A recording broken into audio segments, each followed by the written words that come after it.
Hello साथियों, बहुत महत्वपूर्ण विषयों पर हम लोग आज बात करने वाले हैं। कुछ ऐसे महत्वपूर्ण विषय जो रेगुलरली आपके दिमाग में चलते होंगे। सबसे पहले हम लोग बात करते हैं आंसर की कब तक आने वाली है। देखिए, आंसर की बहुत जल्द, लगभग उम्मीद है कि 3 से 4 दिन में आंसर की आ जाएगी। तो जिस तरीके के अपडेट्स हैं हमारे पास, उसके अकॉर्डिंग 3 से 4 दिन में आंसर की आ जाएगी। नहीं, इस वीक में तो पॉसिबल है ही है। इसके अलावा इस वैकेंसी को लेकर के गवर्नमेंट और बोर्ड जो है बहुत सकारात्मक, बहुत पॉजिटिव है और बिल्कुल दृढ़ इच्छा शक्ति के साथ काम हो रहा है। इसके लिए भी हम लोगों को आगे क्या करना चाहिए, इसके बारे में भी हम लोग बात करेंगे। क्योंकि देखिए, ये जो वैकेंसी थी कंप्यूटर अनुदेशक, एक ड्रीम वैकेंसी है गवर्नमेंट की। सबसे पहले ये वैकेंसी यही गवर्नमेंट लेकर के आई है। इसलिए इस वैकेंसी की भर्ती को दृढ़ निश्चय के साथ सरकार पूरा करना चाहती है और बिल्कुल समय, जो भी इनका डिसाइडेड डेडलाइन टाइम था, उसके अंदर ये सब कुछ ये होना है। ठीक है, तो उसके ऊपर भी हमें क्या क्या प्रिपरेशन रखनी है, कैसे क्या करना है, इस पर भी हम लोग आज बात करेंगे।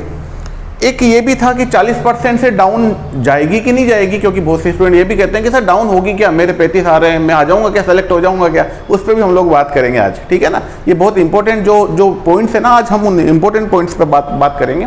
कुछ जो हमने पिछला जो वीडियो बनाया था, जो कट ऑफ का विश्लेषण हमने किया था, एक सैम्पलिंग के आधार पर एक डेटा की सैम्पलिंग की थी, जिसमें हर तरह के स्टूडेंट्स हमने कलेक्ट किए थे। उनके रिव्यूज और उनके इंटरव्यूज के आधार पर वो हमने एक जो कट ऑफ निकाली थी, उसमें भी कुछ क्वेरीज थी स्टूडेंट्स की, मैं उन्हें भी आज मैं क्लियर करूँगा। जैसे कुछ हैंडीकैप स्टूडेंट्स के रिगार्डिंग कि सर उनको भी इसमें परसेंटेज में कोई रियायत मिलेगी कि नहीं मिलेगी, यह भी एक क्वेरी थी। साथ ही साथ हमें आगे क्या करना चाहिए, हम लोग इस पर हम लोग बात करेंगे। तो सबसे पहली बात तो यह है कि आंसर की जल्दी आपके सामने होगी, इसलिए आप बिल्कुल सकारात्मक तरीके से आप लोग तैयार रहें। जिस भी तरीके के मार्क्स आपको मिलेंगे, जो भी आपने किया है, जो फाइनल, क्योंकि अभी तक जो भी आंसर की है वो अलग अलग इंस्टीट्यूट या अलग अलग विशेषज्ञों का अपनी सोच के आधार पे था। क्योंकि कई क्वेश्चन ऐसे भी थे जो उसमें बोर्ड क्या सोचता है ये देखना होता है, क्योंकि उसमें मल्टीपल क्वेश्चंस भी उसमें करेक्ट होते हैं, पर कितना जो करेक्ट एक्यूरेट कितना वो है वो बोर्ड ही बताएगा, क्योंकि बोर्ड ने क्या उसे माना है उस पर होगा। उसके बाद जाहिर तौर पे आपको समय भी मिलेगा उस पर। ठीक है, तो एक दूसरी थी 40% से नीचे जा सकती है क्या, कट ऑफ इसे किया जा सकता है क्या। देखो, पहली संभावना तो इसमें बिल्कुल है ही नहीं कि आप सोचे कि 40 से नीचे 38 कर देंगे, 36 कर देंगे, स्टेप बाय स्टेप डाउनफॉल कर देंगे। ऐसा कुछ भी नहीं चल रहा कहीं भी।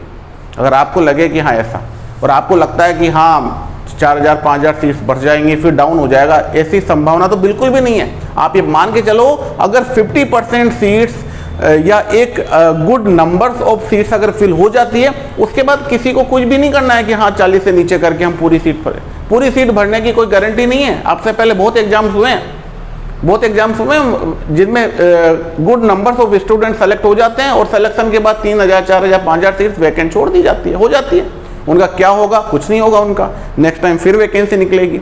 अब वो गवर्नमेंट के डिसीजन पर है, आप लोगों के प्रयासों पर है कि आप वो वैकेंसी कब आती है।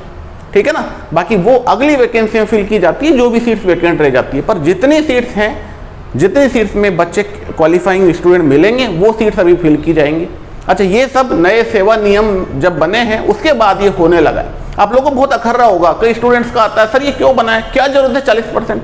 अरे आप ही लोग और हम ही लोग ये कहते थे कि ये नेगेटिव मार्किंग वाले फिजिक्स के लेक्चरर बने हैं, ऐसे ज्योग्राफी प्रोफेसर बन गए, लेक्चरर बन गए, -16 नंबर पे पहले हुए हैं ऐसे।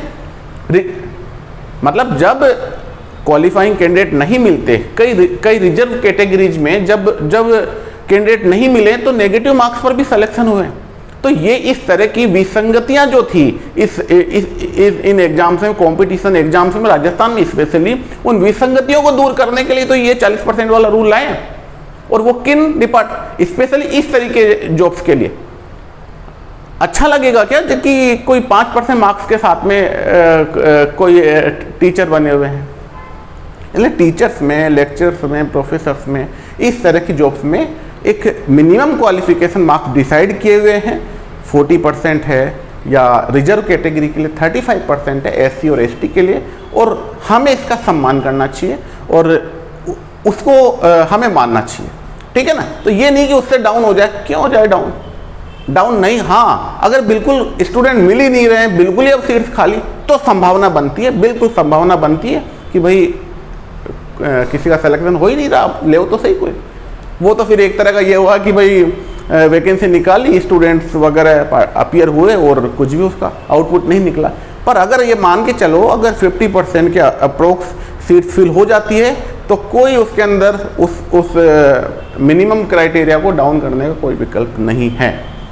और मैं मानता हूँ कि मान लीजिए 35% पे सबसे लिस्ट परसेंट होता है किसी भी कैटेगरी के लिए, आप चाहें कि हाँ उसे भी डाउन करके वो 35 क्यों कर दे, 35 से डाउन करके 30 पे हो जाए, 28 से 25 पे हो जाए, ऐसे सिलेक्शन होंगे क्या, ऐसे टीचर्स होंगे क्या हमारे यहाँ पढ़ाने के लिए, ठीक है ना। तो ये भी एक उसमें, तो इस चीज़ को 40% से डाउन ये नहीं होगा शिक्षा की गुणवत्ता के लिए, और जो स्टूडेंट्स हैं उनके लिए ये, हाँ ये माना कि पेपर टिपिकल था, इसके अकॉर्डिंग अगर किसी ने 25-30% भी लाए तो वो भी बड़ा अच्छा परफॉर्मेंस हो सकता है। पर रूल्स इज रूल, जब रूल्स बनते हैं तो रूल्स सभी के लिए होते हैं, फिर उसके अंदर ये नहीं होता कि हाँ इस बार चेंज कर दें, अगली बार कुछ और करते हैं, ठीक है। तो इसकी संभावना बिल्कुल नहीं है, बहुत रियर संभावना है, और ऐसा रहने वाला है नहीं कि बिल्कुल सारी सीटें खाली रहने वाली है, तो ये तो संभावना नहीं है, आप ये मान के चले, ठीक है। फिजिकली हैंडीकैप के लिए ऐसा कुछ भी नहीं था फॉर्म में कि उन्हें भी अलग से 5% की छूट मिले, वो भी उन्हें उनकी कास्ट कैटेगरी के हिसाब से छूट जो मिलती है वो मिलेगी। जनरल वाले हैं तो 40%, पर उनकी सीट्स रिजर्व होती है अलग से, ये फायदा उसमें ये होता है कि रिजर्व अलग सीट्स होती है, ये फायदा है। 35% फॉर एससी एंड एसटी, ठीक है। एक मोस्ट इम्पोर्टेंट चीज़ कि गवर्नमेंट के प्रयास हैं कि ये सीट्स को पूरे प्रॉपर तरीके से जल्दी भरा जाए। तो इसके लिए आप लोग जो भी कैपेबल हैं, जो भी हमारे लास्ट वीडियो में हमने जो कट ऑफ निकाली उसके हिसाब से देख लीजिए, या आपको अगर लगता है कि आप सिलेक्शन के नज़दीक हैं तो आप अपने डॉक्यूमेंट्स कंप्लीट रखिए। डॉक्यूमेंट मोस्ट इंपॉर्टेंट चीज़ है ये। कई बार डॉक्यूमेंट्स तैयार करने में कई बार कई पोर्टल्स ऐसे होते हैं जहाँ 2-2 महीने बंद हो जाता है काम, 1-1 महीने बंद हो जाता है, रह जाओगे, लटक जाओगे, कोई फायदा नहीं है। अगर वेरिफिकेशन डेट नज़दीक आ गई और आपका डॉक्यूमेंट नहीं है, या मान लीजिए आपने 2 महीने बाद डॉक्यूमेंट तैयार कराना शुरू किया और टाइम ही नहीं मिला, तो आप रह जाओगे, ठीक है।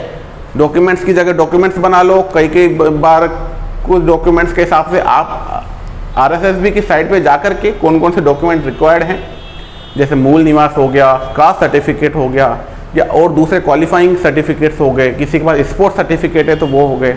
हमें ये तक ध्यान नहीं रहता कई बार तो कि हमारा कास्ट सर्टिफिकेट या मान लीजिए कोई EWS है, वो डेट निकल चुकी है उसकी, नया बनवाना, रिन्यू करने का ध्यान नहीं रहता, हम पुरानी ब्याह पे चलते हैं। वहाँ आपको सब कुछ लेटेस्ट लगाना होगा, तो आपको सारे डॉक्यूमेंट, डिग्रीज हमारी यूनिवर्सिटी में पढ़ी है, मार्कशीट ले लेके घूम रहे होते हैं, आप डिग्रीज कलेक्ट कीजिए, वह भी इंपॉर्टेंट है ना। तो ये सारे काम जो है डॉक्यूमेंट्स को आप प्रिपेयर रखो।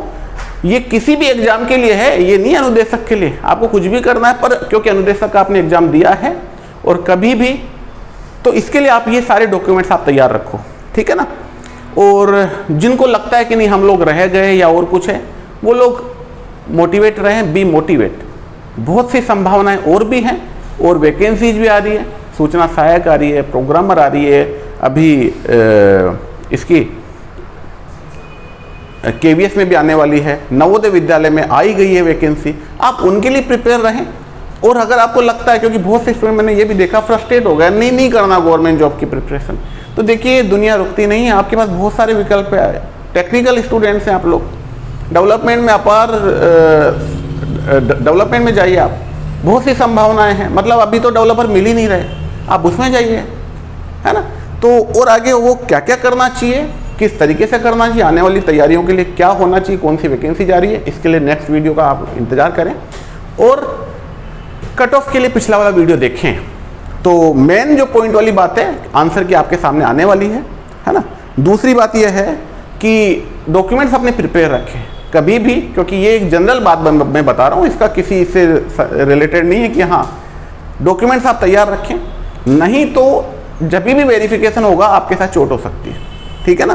तो वो सारी संभावनाओं को, एग्जाम कैंसिल होने की संभावना मुझे तो लग नहीं रही। बहुत से स्टूडेंट कहते हैं एग्जाम कैंसिल करवाएंगे, एग्जाम देखिए ऐसा लग नहीं रहा है ना, क्योंकि इतना और उस मुद्दे पर मैं जाऊंगा भी नहीं अभी।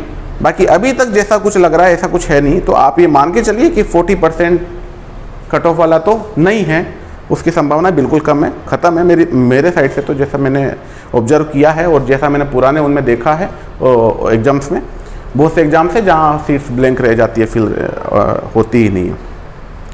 ठीक है, ऑल द बेस्ट। होपफुली आपकी और भी कोई क्वेरी हो तो इसी वीडियो के कमेंट बॉक्स में आप लिख दें, उस पर हम फिर से वीडियो लेकर के आएंगे और भी आपकी जिज्ञासाओं का समाधान होगा। जहाँ से हमें डेटा लेना है, जहाँ से हमें बात करनी है, वहाँ से हम लोग कलेक्ट करेंगे इन्फॉर्मेशंस को। Thank you.